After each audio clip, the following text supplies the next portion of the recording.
What do you think the purpose of life is? I guess it would be to try to better the lives of the majority of the people. What do you think the purpose of the world is? I don't think there is a purpose. It happened. I don't know. I'm an agnostic, but that's certainly one of the themes of my life search.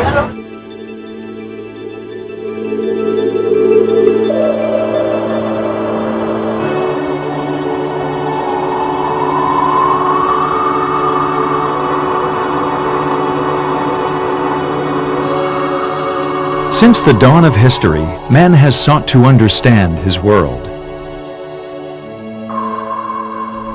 The advance of human know-how throughout the centuries has helped us uncover an ever more amazing world.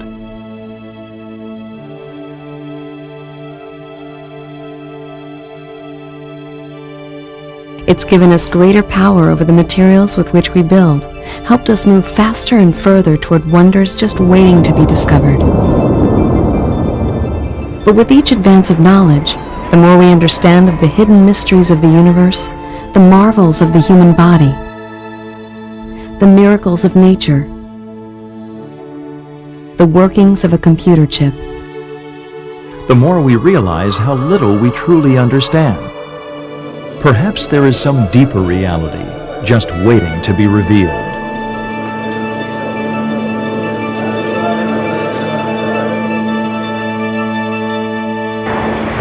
In the past 200 years, mankind has discovered, invented, and produced more than in the entire span of recorded history.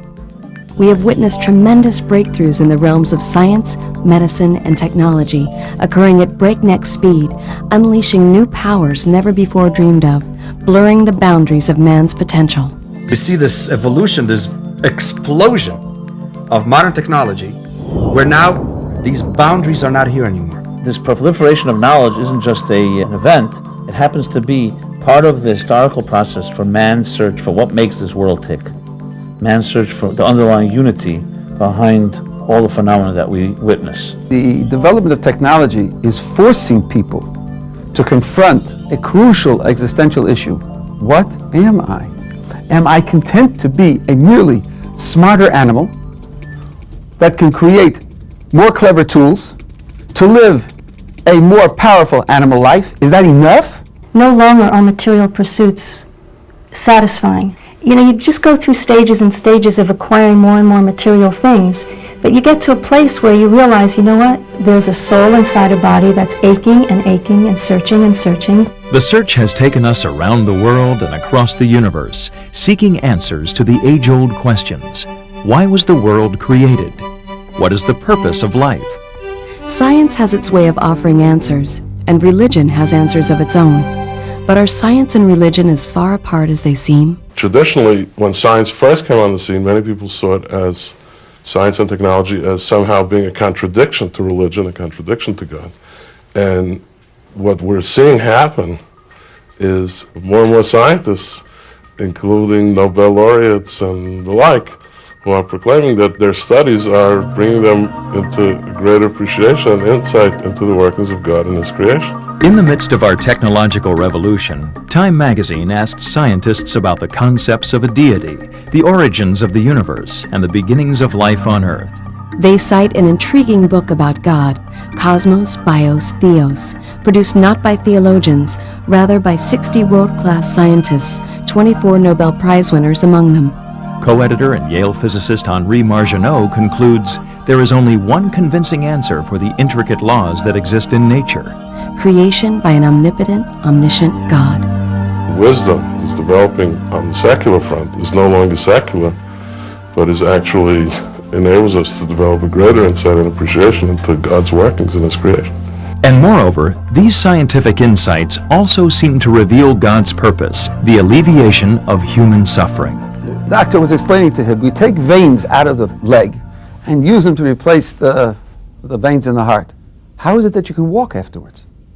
He said, because there are extra veins in the leg. Guess what? There are extra veins which are almost never used. So he said, it seems that God put them there so that when we'll be able to do surgery, we'll have something that can repair the heart. Now we look at these discoveries and these inventions as gifts from God. God wants us to have these things at this time. The deeper question is, why does he want us to have it at this time? In all the thousands of years of history, all these great inventions came about all about in the same period of time. On all fronts, biological, medical, technological, and industrial fronts. The question is why? Why now and why all at once? There have been discoveries and inventions in previous times, but they were relatively few and far between.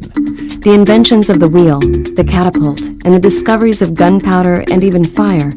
However, in more recent times during the scientific and industrial revolutions, historians are astounded that advances have happened so quickly, with amazing synchronicity and with such acceleration. Could this sudden explosion of knowledge be simply random or accidental? Perhaps the fastest development of all has been in information technology. Suddenly, we're all connected. Knowledge is available to anyone, anywhere, at the click of a button. Who could have imagined even a few short years ago how much knowledge and power could be unleashed by today's computers? Was this a normal evolution of technology? Or was it perhaps a part of a master plan by a creator? Could this sudden explosion of knowledge be simply a random occurrence? According to a 2,000-year-old classic work on Jewish mysticism, it's not random at all. It is purposeful and it was predicted. The Jewish mystical writing is the Zohar. The Zohar, the classical book of Jewish mysticism, authored by Rab Shimon Bar Yochai, makes a prophetic statement that in the Hebrew year 5600, which is the equivalent of the year 1840, there'll be a great explosion. The well springs of knowledge will open up, both knowledge from above and knowledge from below, which is taken to mean both spiritual knowledge, Torah knowledge, and secular knowledge. And the reason for this proliferation is because it's a prelude and a preparation for the Messianic times, when the world will be filled with divine knowledge as the waters cover the sea. A prophet said this 2,000 years ago when all these things didn't exist. Obviously, there must be something behind it. And the answer is, in order for God, which is spiritual, and the world, which is material, to blend together, the only way was going to be through a breakthrough of nature. At the same time as this breakthrough of nature was occurring in science and technology, a parallel breakthrough was taking place in terms of spiritual awareness. Led by the Baal Shem Tov and his disciples in settlements throughout Eastern Europe, the mystical revolution of Hasidic philosophy explained how the world and God are a unity, that God is everything and everything is God. All of technology and science is understanding unity, trying to understand the underlying forces behind nature. From a Torah point of view, that's discovering the united God. Life, reality, is not just your body and the material world around you.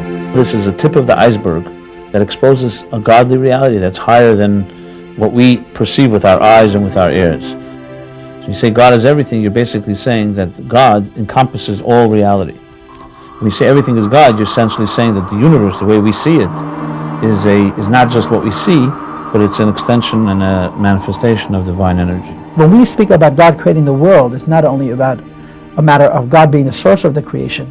God is actually the material of the creation. God is actually the very fiber, the very reality of the world is godly. And as we probe deeper and deeper into what's really underlying creation, it's all really from one source. That energy and mass are the same thing. We're finding that all matter is made from the same vibrations of energy. When we look at an atom and we see that from a few tiny particles, an entire city could be wiped out. We've seen an immense amount of energy hidden, locked away in a tiny amount of matter, whether it be a human being or an animal or a plant, even a grain of sand, has an immense, powerful, godly energy that is creating it something from nothing every single second. Infinite power concealed within every grain of sand. In fact, the mystical teachings tell us that everything in creation contains not just godly power, but godly purpose. From grains of sand we derive silicon, and from silicon we fashion microprocessors that empower the information age. Powerful technology with a purpose. The purpose? To communicate and process knowledge. Not just any knowledge, the knowledge of God. Communications, for instance, today, whether it's television, radio, or the internet, you can reach people in a split second over thousands of miles. And you can literally inspire someone sitting quietly in their own privacy of their basement, you can reach to a heart. As the Zohar clearly predicted, this is all a preparation and the beginning of a world that will be completely consumed with the ultimate knowledge, which is divine knowledge, godly knowledge.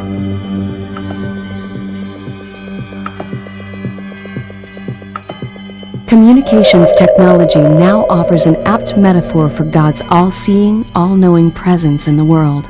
It says in the Mishnah in Pirkei Avos, in the Ethics of Our Fathers, there's an eye that sees and an ear that hears, and everything is transcribed in a book. And now we see that instantaneously things are seen, heard, and recorded anywhere in the world by anybody. The knowledge can disseminate. There's no physical barrier. There's no place where the knowledge can't reach now. We know when we send a radio wave, it doesn't just go where people have radios. It's going where people don't have radios. In fact, a radio wave goes out into space forever and ever and ever, and if you want to go catch it and you have a nice big enough radio, you'll pick that up too. You can get the St. Louis Cardinals game from 50 years ago if you want to go far enough in space and you have a big enough radio. You take this knowledge that we have and use it to express age-old truths about God and godliness in the world so that people could turn on a television, the internet. People could use all of these existing technologies and use them as means to deepen their connection to God. Do you think there's a God? I don't know. He's never come and said, "Hi, I'm God," so I really couldn't tell you. I believe that there is supernatural powers beyond what we see in the rational world. I believe in heaven. I believe in going there. The great paradox of the modern world is that while science often describes and helps us appreciate the reality of godliness underlying creation, at the same time, the spiritual dimension is hidden and concealed from us. This hidden nature of God also has a purpose. God has created a world where He creates the possibility for human beings to altogether deny His existence. It's by His design that this world is a perfect concealment of God's existence. Why did He do it? He wants something that should come from us. In order to accommodate that, He has to completely erase His steps. He has to completely remove Himself so that having a relationship with God should not be a deduction. Worship Him, but rather it should be a personal choice. And He wants us to discover Him, as Abraham did. He was the first Jew. To discover Him, recognize His existence, and moreover recognize that it's in our best interest to worship Him. When you create something from nothing, that thing has to constantly have a motor which makes it run. And that motor is God. The moment God says, close the motor, everything vanishes. And therefore everything must be God, and God is everything. However, God is in His great ability, was able to make even things that don't look like God, but really they are God. The areas which are totally negating God, that is also God. Wisdom comes from God. Now let's think about this in simple terms. Every one of us has had a problem, intellectual problem. What do you do when you're confronted with an intellectual problem? You think about it. You try various strategies. Let's suppose you fail. What do you do then? Sleep on it overnight, try it again the next day. Suppose you try the same strategies over and over and they fail. After a certain number of times, often an answer comes. Where did it come from? A spiritually sensitive person knows that these insights that come from nowhere come from capital N, nowhere. They really come from God. The spiritual dimension here is to feel yourself in touch with God, to feel the gift that God is giving to you. It's a challenge to see God in the physical world. It's a challenge to see God in the history of man. And it's a challenge to see God in one's own self. God's gift of free will offers mankind a choice. We can try to see His presence in the world, or we can choose to ignore it. By the same token, we can look at our modern technological advances as gifts from God, or we can fail to appreciate their godly purpose. We can even turn God's gifts against ourselves. We have the capacity for the first time in history to destroy ourselves. Then that forces the question, who am I? What are we? What are we going to do with this capacity? We're not playing anymore. Free will is the most profound gift that God has given man, because free will is one of the great dichotomies of existence. In His infinity, God has created an impossibility, a logical impossibility. We are totally governed by Him, and we're free. We're independent of Him. According to the same mystical writings that predicted the explosion of material and spiritual knowledge, we can use our free will and technological capabilities to spread the word of God, perfect the world, and bring on the Messianic age. Maimonides cites it very clearly. He says, "Will be a time where there will be no war and no famine, there'll be no jealousy and no hate, because the world will be fulfilled with the pursuit of knowledge, divine knowledge. So materialism will no longer be an end in itself as it is today, people just making money in order to make money. It will be a means to a higher end, to serve God. If we are living in a world of unprecedented unity, and a world filled with divine knowledge, is there any reason why war, sickness, and human suffering exist in a world that an omnipotent, omniscient God has created? The first 6,000 years of history, corresponding to the first 6 days of creation, are years where the world is going through growing pains, self-perfection and correction, and the 7th millennia is a perfect Sabbath-like rest where God's essence is expressed in the world. These 5,760 difficult years that we have experienced in this world are only a preparation. This is equivalent to a pregnancy, so that with God's help, we are collectively going to give birth to the great redemption. It's a process that began with Adam and Eve thousands of years ago. Any good deed done, every self-sacrifice, every time someone, God forbid, died for their beliefs, a building block was put into place. So when the Messiah actually comes and there's a redemption in the world, it's not a magical thing that suddenly happened. It's an accumulative process that began thousands of years ago that now comes to fruition. And the reward is a messianic world, a perfect world, a godly world, where being a human being and doing what God wants is not untrendy. We have become so accustomed to life as it is today, we think this is real. You know, imagine you go into, you're sitting in a dark room, you sit there long enough, you begin thinking this is natural, this is healthy, this is where you belong. And someone says to you, no, there's a light out there. And you say to yourself, no, there's no light, this is it. Essentially the message of Mashiach, the message of redemption is that, no, there is a light. You don't have to be stuck and resigned to the status quo. The world is not the way it seems to be. We're not stuck in our place. There's a light at the end of the tunnel. We're right at that threshold of that light right now. It's essentially seeing reality as opposed to seeing illusions. So the material world is very much like a veneer that shrouds, like a curtain, that you can't see behind the curtain.